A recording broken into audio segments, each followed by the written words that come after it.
নবম ও দশম শ্রেণীর প্রিয় শিক্ষার্থীরা, আশা করি তোমরা সবাই ভালো আছো। আমিও ভালো আছি। আজ আমি আবার তোমাদের ফিন্যান্স ও ব্যাংকিং বিষয়ের চতুর্থ অধ্যায়ের উপর একটি ক্লাস নিয়ে এসেছি। অধ্যায়টির নাম ঝুঁকি ও অনিশ্চয়তা। এই অধ্যায়টির অঙ্ক বেশ সহজ। তোমরা সকলে এই অধ্যায়ের অঙ্ক পারার কথা। পরীক্ষাতে প্রায় সবাইকে এই অধ্যায়ের অঙ্ক সঠিকভাবে দিতে দেখা যায়। তাই আমি আজ অধ্যায়টির থিওরি অংশ আলোচনা করব। তাহলে চলো আমরা আজকের ক্লাসটি শুরু করি। আজকের অনলাইন ক্লাসে তোমাদের সবাইকে স্বাগতম জানাচ্ছি।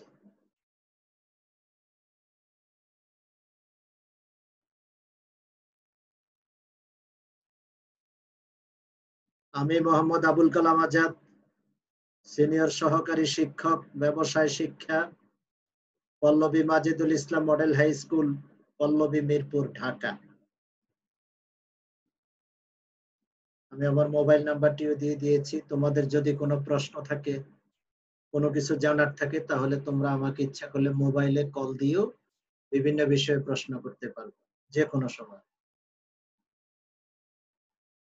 এবারে পাঠ পরিচিতিটি লক্ষ্য করো। শ্রেণী নবম ও দশম, বিষয় ফিন্যান্স ও ব্যাংকিং, অধ্যায় চতুর্থ। অধ্যায়টির নাম ঝুঁকি ও অনিশ্চয়তা। তারিখ হচ্ছে 27/8/2020।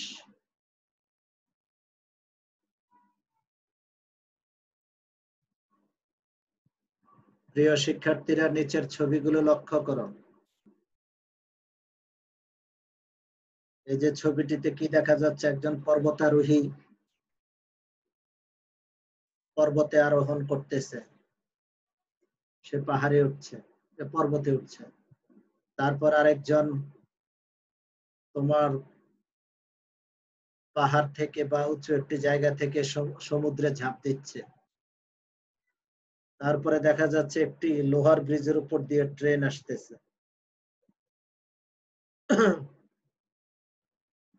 তারপরে সর্বশেষ ছবিটিতে দেখা যাচ্ছে ঝুঁকিপূর্ণ একটা যাতায়াত, যেখানে ধারণ ক্ষমতার চেয়ে অনেক বেশি লোক ট্রেনে ভ্রমণ করছে। তাহলে প্রিয় শিক্ষার্থীরা, এগুলো কিসের ছবি? নিশ্চয়ই তোমরা বুঝতে পারতেছো, এগুলো হচ্ছে সবই ঝুঁকির ছবি। এবারে প্রিয় শিক্ষার্থীরা, আরো কয়েকটি ছবি লক্ষ্য করো। এই যে একটি দালানে আগুন লাগছে, একটি বিল্ডিং এ আগুন লেগেছে। তারপর এখানে একটা টর্নেডোর একটি ছবি দেখা যাচ্ছে। তারপরে এখানে ভূমিকম্পে বিধ্বস্ত বড় বড় দালান কোঠার ছবি দেখা যাচ্ছে। সামনে উদ্ধার কর্মীদের দেখা যাচ্ছে, সেনাবাহিনীরা সাধারণত এইসব দুর্যোগের সময়ে উদ্ধার তৎপরতায় নিয়োজিত থাকে। তারপর এখানে জলোচ্ছ্বাস এবং ভূমিধসের একটি ছবি দেখা যাচ্ছে। এগুলো হচ্ছে সব অনিশ্চয়তা। কারণ এসবের নিয়ন্ত্রণ, যদি অগ্নিকাণ্ডের নিয়ন্ত্রণটা মানুষের হাতে আছে, তবে বাকিগুলোর নিয়ন্ত্রণ মানুষের হাতে নেই। এবং কোনো ব্যবস্থা গ্রহণ করলে বা কোনো কৌশল অবলম্বন করলে এই সমস্ত ঘটনাগুলো পরিহার করা, এইসব অনিশ্চয়তাগুলো, এইসব ঘটনাগুলো পরিহার করা যায় না। এই জন্য এগুলো হচ্ছে অর্থায়নের ভাষায় অনিশ্চয়তা। তাহলে প্রিয় শিক্ষার্থীরা, তোমরা নিশ্চয়ই বুঝে গেছো আমাদের আজকের পাঠ কি হতে চলেছে। আমাদের আজকের পাঠের বিষয় হচ্ছে ঝুঁকি ও অনিশ্চয়তা। তাহলে এবারে শিখন ফলটি লক্ষ্য করো। আজকের পাঠ থেকে তোমরা ঝুঁকি ও অনিশ্চয়তার ধারণা ব্যাখ্যা করতে পারবে, ঝুঁকি ও অনিশ্চয়তার পার্থক্য নির্ণয় করতে পারবে। তারপর বিভিন্ন ধরনের ঝুঁকি ও অনিশ্চয়তার উৎস চিহ্নিত করতে পারবে। ঝুঁকিমুক্ত আয় ও ঝুঁকিবহুল আয়ের পার্থক্য নির্ণয় করতে পারবে। তাহলে প্রিয় শিক্ষার্থীরা, আমরা প্রথমেই পাঠের শুরুতেই আমরা ঝুঁকি ও অনিশ্চয়তার একটা ধারণা নিব। ঝুঁকি ও অনিশ্চয়তার একটা ধারণা আমাদের পরিষ্কার একটা ধারণা থাকতে হবে, তাহলে এই অধ্যায়টি তোমরা ভালোভাবে বুঝতে পারবে। তাহলে শুরুতে আসো ঝুঁকি। ঝুঁকির বিষয়ে কি বলা হয়েছে দেখো, খারাপ কোনো ঘটনা ঘটার আশঙ্কাই হচ্ছে ঝুঁকি। অন্যভাবে বলা যায়, অনিশ্চয়তার যে অংশটুকু পরিমাপ করা যায় সে অংশকে ঝুঁকি বলা হয়। উদাহরণস্বরূপ, একটি কোম্পানির প্রধান কর্মকর্তার মৃত্যু হতে পারে, এটা একটা অনিশ্চয়তা, কিন্তু এই অনিশ্চয়তাকে পরিমাপ করা যায় না, ফলে এইরকম অনিশ্চয়তাকে ঝুঁকি বলা যায় না। আবার ঝুঁকি পরিমাপ করা যায় বলে বিভিন্ন কৌশল প্রয়োগ করে ঝুঁকির পরিমাণ কমানো যায়। অর্থাৎ আমরা যে জিনিসটা বুঝলাম, অনিশ্চয়তার যে অংশটুকু পরিমাপ করা যায়, অর্থের অঙ্কে পরিমাপ করা যায়, সে অংশকে ঝুঁকি বলা হয়। যদি কোনো অনিশ্চয়তা অর্থের অঙ্কে পরিমাপ করা না যায়, তাহলে সেটাকে ঝুঁকি বলা যাবে না।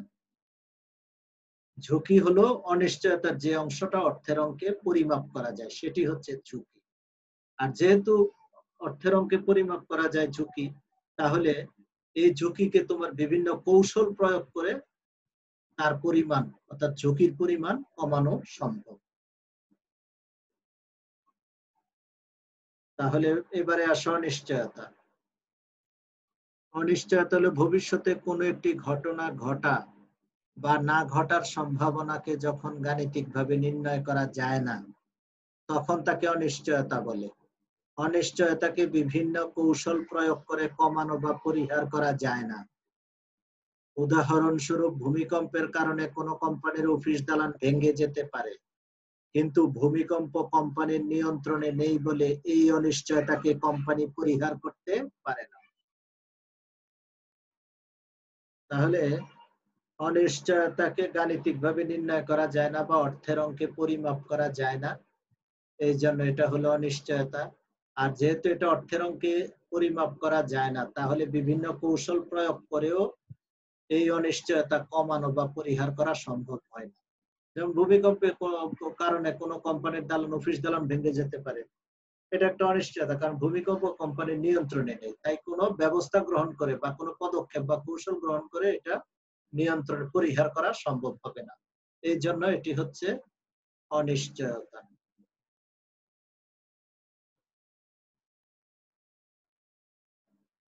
ঝুঁকি অনিশ্চয়তার আর একটা উদাহরণ দিয়ে তোমাদের আমি বোঝাতে চেষ্টা করব। যেমন এ প্লাস পাওয়ার প্রত্যাশায় পরীক্ষার্থীরা পরীক্ষা দিচ্ছে। এ প্লাস পাওয়ার প্রত্যাশায় পরীক্ষার্থীরা পরীক্ষা দিচ্ছে, এটি এ প্লাস পেতেও পারে, নাও পেতে পারে। তারপর পরীক্ষার্থীরা অনেকেই এ প্লাস আশা করে, কিন্তু এ প্লাস অনেক সময় হয় না, কারো কারো হয়, কারো কারো হয় না।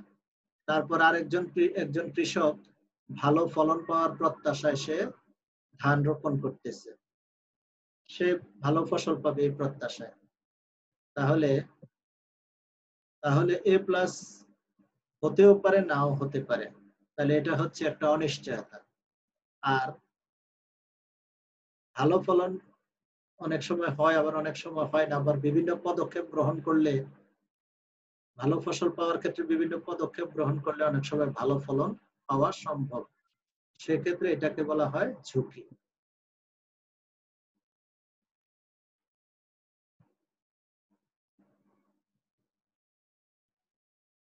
প্রত্যাশিত ফলাফল।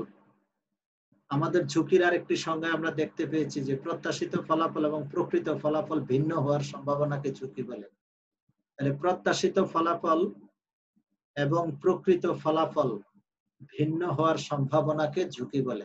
দেখো, প্রত্যাশিত ফলাফল, একজন কৃষক আশা করে, প্রত্যাশা করে যে সেই রকম ভালো ফসল সে পাবে, সেরকম সোনালী ধান সে তার ঘরে তুলবে, কিন্তু প্রকৃত ফলাফল বাস্তবে দেখা যায় যে অনেক সময় সেই রকম ক্ষতির সম্মুখীন হয়, যে এখানে সে প্রচন্ড খরার, তার ফসল প্রচন্ড খরায় তার ফসল নষ্ট হয়ে গিয়েছে, ফলশ্রুতিতে তার ফসল ভালো হবে না, এটাই স্বাভাবিক, এটাই দেখা যাচ্ছে। তাহলে এটা হচ্ছে একটা ঝুঁকি।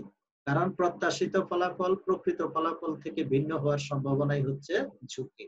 তাহলে এটা একটা ঝুঁকি।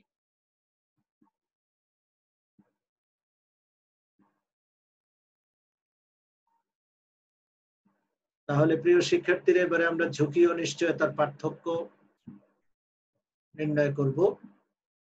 তাহলে দেখো ঝুঁকি ও নিশ্চয়তার পার্থক্য গুলো কি আছে দেখো। ঝুঁকির ক্ষেত্রে বলা হয়েছে অনিশ্চয়তার যে অংশটুকু পরিমাপ করা যায় তাকে ঝুঁকি বলে। আর অনিশ্চয়তার সংজ্ঞায় কি বলা হয়েছে দেখো, ভবিষ্যতে কোন একটি ঘটনা ঘটা বা না ঘটার সম্ভাবনাকে গাণিতিকভাবে নির্ণয় করা না গেলে তাকে অনিশ্চয়তা বলে। তারপর ঝুঁকির ক্ষেত্রে দ্বিতীয় নম্বরে বলা হয়েছে ঝুঁকি পরিমাপ করা যায় বিধায় বিভিন্ন কৌশল অবলম্বন করে তা নিয়ন্ত্রণ করা যায়। আর অনিশ্চয়তার ক্ষেত্রে বলা হয়েছে অনিশ্চয়তা পরিমাপ করা যায় না বিধায় তা নিয়ন্ত্রণ অযোগ্য। তারপর ঝুঁকির ৩ নম্বরে বলা হয়েছে ঝুঁকি অনিশ্চয়তারই একটি অংশ বিশেষ। আর অনিশ্চয়তার ক্ষেত্রে বলা হয়েছে অনিশ্চয়তা কল্পনার সাথে যুক্ত। তাহলে আমরা ঝুঁকি এবং অনিশ্চয়তা বিশ্লেষণ করলে ঝুঁকি এবং অনিশ্চয়তার মধ্যে আমরা এই ৩টি পার্থক্য আমরা পেয়ে থাকি। এই ৩টি পার্থক্য লক্ষ্য করা যায়। এবারে আমরা ঝুঁকিমুক্ত আয় ও ঝুঁকিবহুল আয়ের পার্থক্য জানব। তাহলে শুরুতে আসো ঝুঁকিমুক্ত আয়। তাহলে ঝুঁকিমুক্ত আয়ের ক্ষেত্রে কি বলা হয়েছে দেখো, যে প্রকৃত আয় সবসময় প্রত্যাশিত আয়ের সমান হয় তাকে ঝুঁকিমুক্ত আয় বলে। ট্রেজারি বিল ও ট্রেজারি বন্ড থেকে নির্দিষ্ট হারে আয় দেওয়া হয় বলে প্রাপ্ত আয়কে ঝুঁকিমুক্ত আয় হিসেবে গণ্য করা হয়। ঝুঁকিমুক্ত আয়ে ঝুঁকি প্রিমিয়াম গ্রহণের কোনো সুযোগ থাকে না। ঝুঁকিমুক্ত আয়ে বিমা প্রিমিয়াম, তুমি যে কোনো ঝুঁকির বিপরীতে যে ব্যবসায়ীরা বিমা করে থাকে সেই ঝুঁকির বিপরীতে ঝুঁকির বিপরীতে ঝুঁকি যদি নাও হয় তাহলে সে আবার ওই বিমার প্রিমিয়ামের টাকাটা সে আবার ফেরত পায়, ব্যবসায়ী আবার ফেরত পায়। আর যদি ঝুঁকির মুখে তার ঝুঁকিতে পতিত হয়ে যদি তার ক্ষতি হয় তাহলে সে বীমা কোম্পানি থেকে ক্ষতিপূরণ পেয়ে থাকে। তাহলে ঝুঁকিমুক্ত আয় ঝুঁকি প্রিমিয়াম গ্রহণের কোনো সুযোগ থাকে না, কারণ এত ঝুঁকি নেই। যেহেতু ঝুঁকিমুক্ত আয়, এই ক্ষেত্রে যেহেতু কোনো ঝুঁকি নেই তার মানে ঝুঁকি ব্যবসায়ী এই ক্ষেত্রে কোনো বীমাও করে নাই এবং সে বিমার বীমা প্রিমিয়ামের টাকা পাওয়ারও কোনো সুযোগ নেই তার। এবারে আসো ঝুঁকিবহুল আয়। ঝুঁকিবহুল আয়ের ক্ষেত্রে বলা হয়েছে সাধারণ আয়ের একটি অংশ ঝুঁকিমুক্ত আর বাকিটা ঝুঁকিযুক্ত। যেসব আয়ের সাথে ঝুঁকি জড়িত সেসব আয়কে ঝুঁকিবহুল আয় বলে।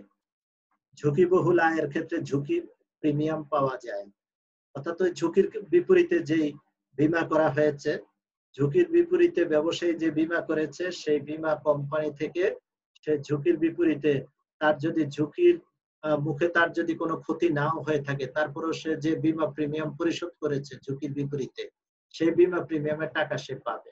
আর ঝুঁকির মুখে পড়ে যদি তার ক্ষতি হয় তাহলে সে ক্ষতিপূরণের টাকাও পায় শর্ত অনুযায়ী বীমা কোম্পানি থেকে। তাহলে ঝুঁকিমুক্ত আয় এবং ঝুঁকিবহুল আয় সম্পর্কেও আমরা জানলাম। তাহলে এবারে আসো আমি তোমাদেরকে ঝুঁকিমুক্ত আয় এবং ঝুঁকিযুক্ত আয়ের, ঝুঁকিমুক্ত এবং ঝুঁকিবহুল বা ঝুঁকিযুক্ত দুটি আয়ের উদাহরণ এখন আমি তোমাদের সামনে উপস্থাপন করব। যেমন প্রথমটি হচ্ছে ঝুঁকিমুক্ত আয়।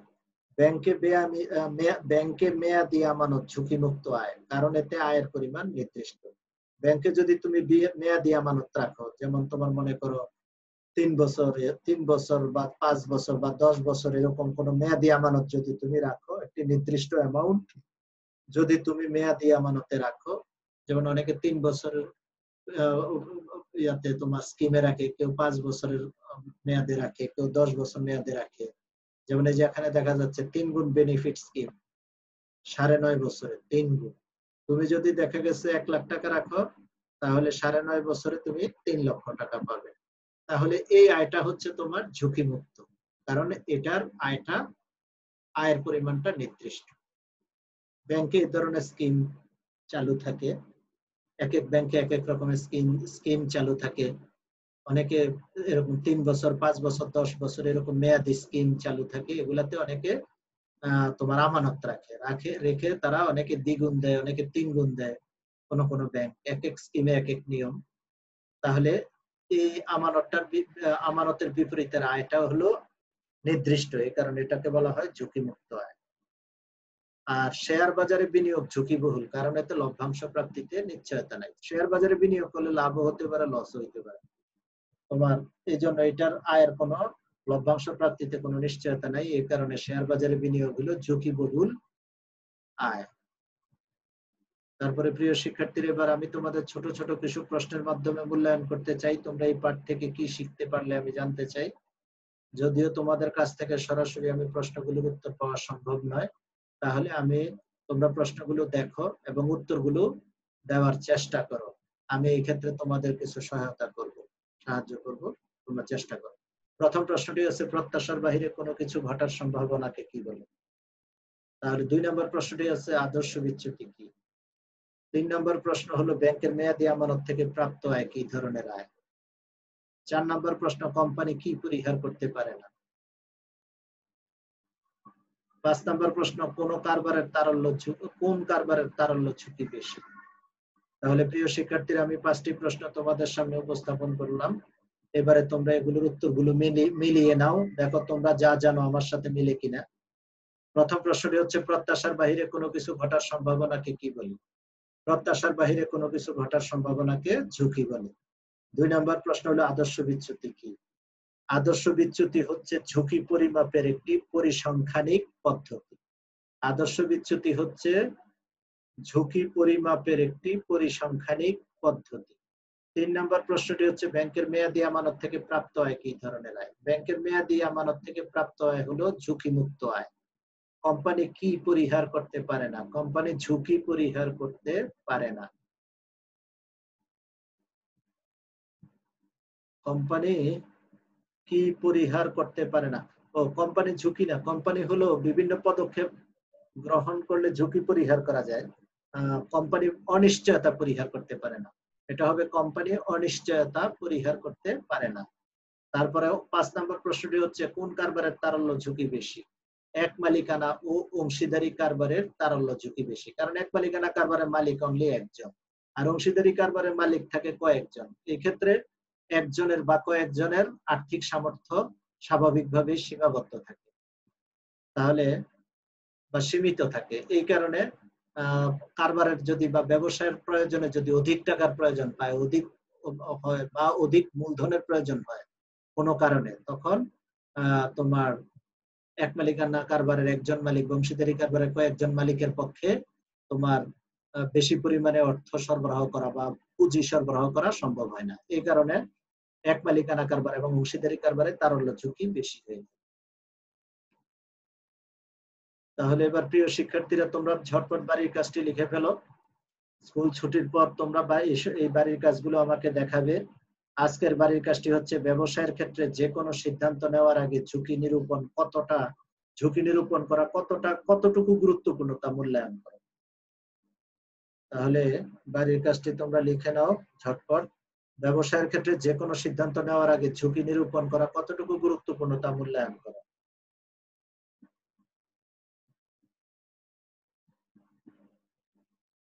তাহলে প্রিয় শিক্ষার্থী বন্ধুরা, তোমাদের সবাইকে ধন্যবাদ জানিয়ে তোমাদের সুস্বাস্থ্য ও মঙ্গল কামনা করে আজকের মতো বিদায় নিচ্ছি। আল্লাহ হাফেজ।